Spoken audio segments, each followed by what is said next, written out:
Sveiki dabar Organito turėtojai, būsimi klientai, esami klientai. Ir šiaip netyčia apsilankė šitame puslapyje. Įvykis, apie kurį aš šnekėjau savo paskyroje, Facebooko paskyroje, jisai įvyko 15 dieną, dėka šitų daikčiukų. Juos tiesiog pajungiau į elektros tinklą.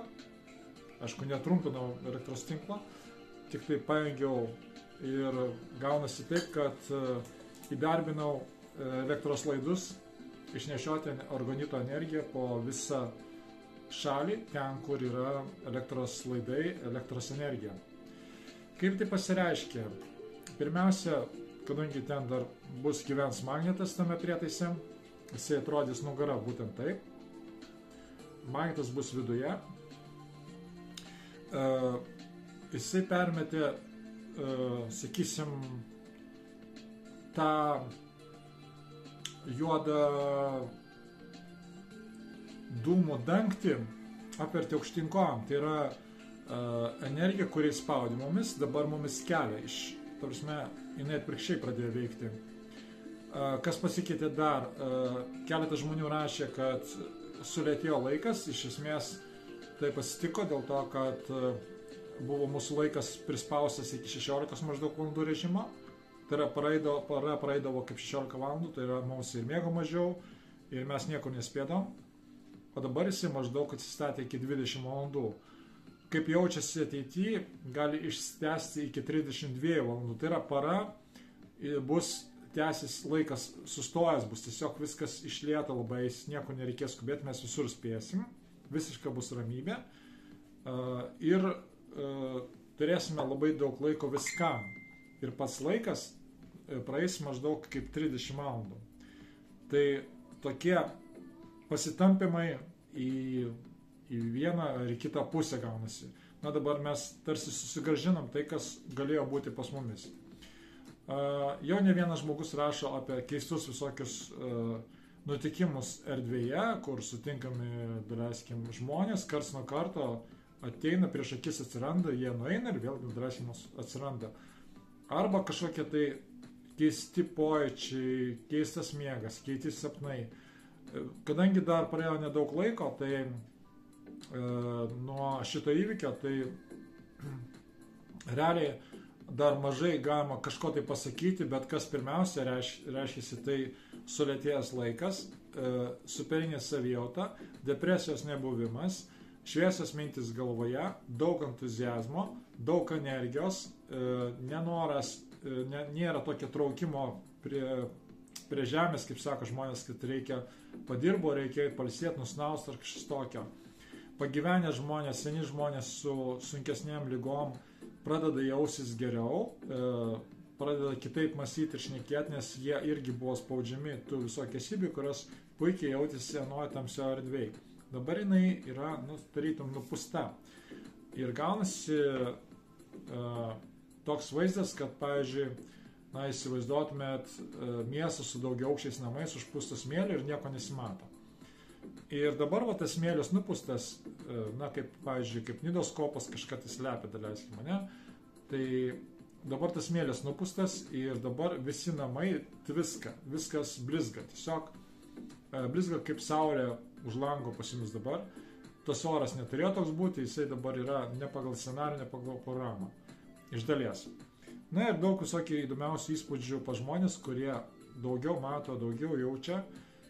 Jie mato dabar ir svečius, kurie atvyksta į žemę, ne fizinėme lygyje, bet jie lankosi. Ir dar tokia nuojauta, kad netrukus, neužilgo, galbūt vasarą arba vasaros pabaigoje, mes turėsime atvirus tiesius kontaktus su kitom civilizacijom. Jos dabar atvyks pas mumis kaip pas pilnaverčius žmonės, suradusius išeitį iš aklavietės.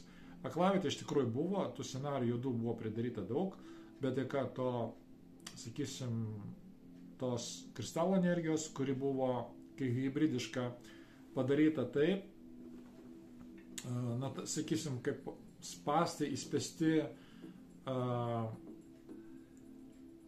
blogį arba destruktyvią energiją, padarė pozityvų darbą. Tai yra, daleiskim, kažkoks juodas garvežys važiuojantis per šalį, puškuojantis ir daug dūmų nešantis, atvežė svarbę siuntą ir išmėtė. Tai kaip gerasis virusas, kuris paplito dabar visur po pasaulį ir visur po atitinkamą perdvę, nes kadangi energijos, tos pačios bangos, viskas eina tuo pačiu principu.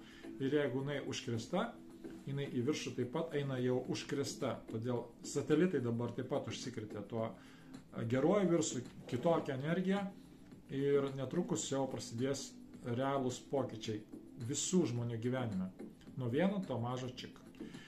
Kaip dirba tas prietaisas? Jo užtenka įjungti į elektros rozetę ir palikti, tiesiog būti ištisai tenai. Nekišti prie nagų, nežiūrėti, ką jis ten daro, nes energija vienoda eis iš visų rozečių, kur yra pas jumis namuose.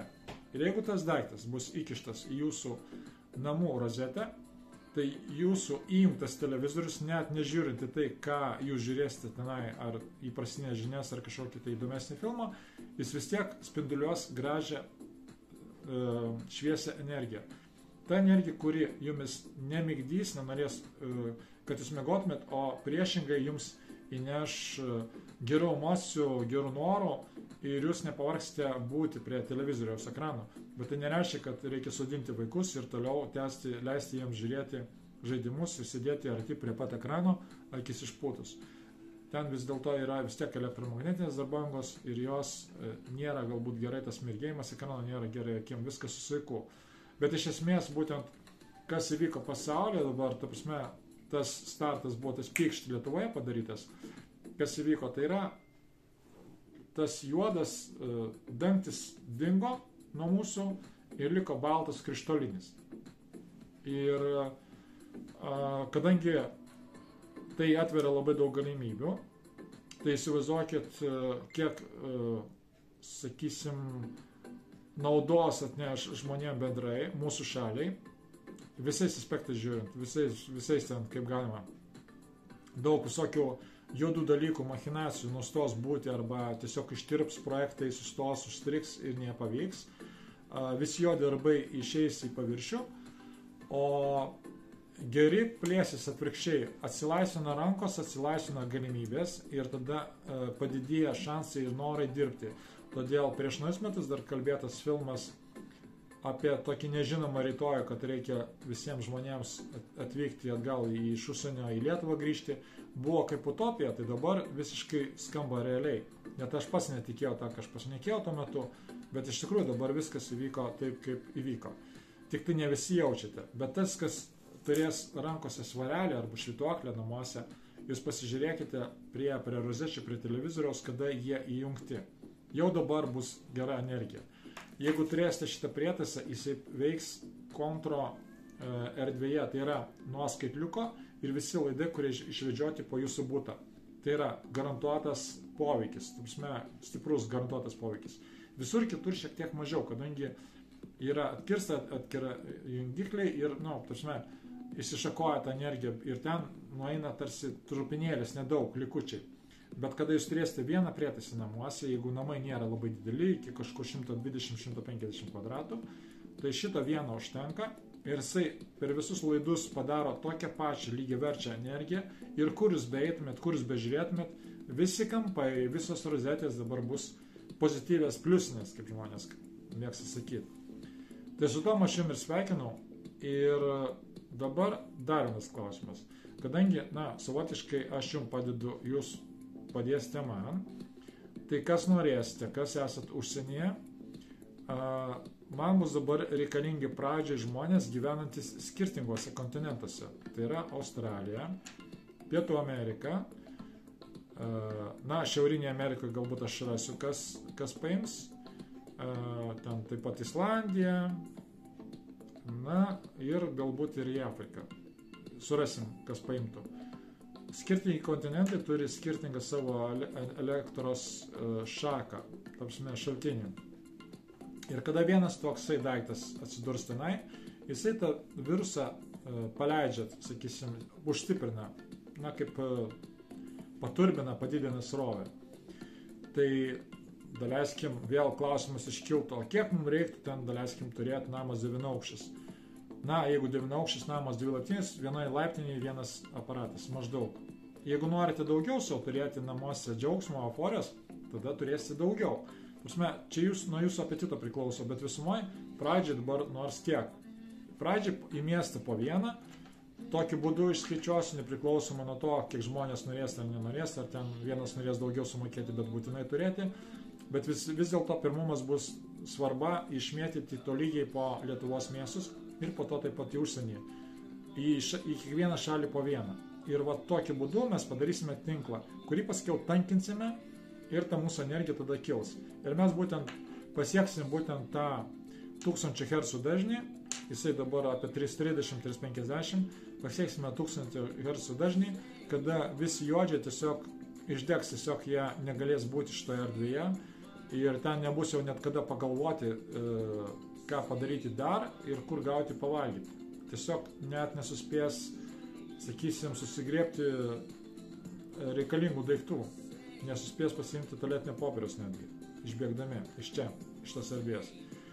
Tai dabar va ta erdvė, jinai keičiasi, tas vibracijos greitės labai stipriai, jūs tai jausite kiekvieną dieną vis labiau ir labiau, bet kiekvienas jūsų indėlis jums duos naudą ir tiem žmonėm, kurie bus aplinkui jumis.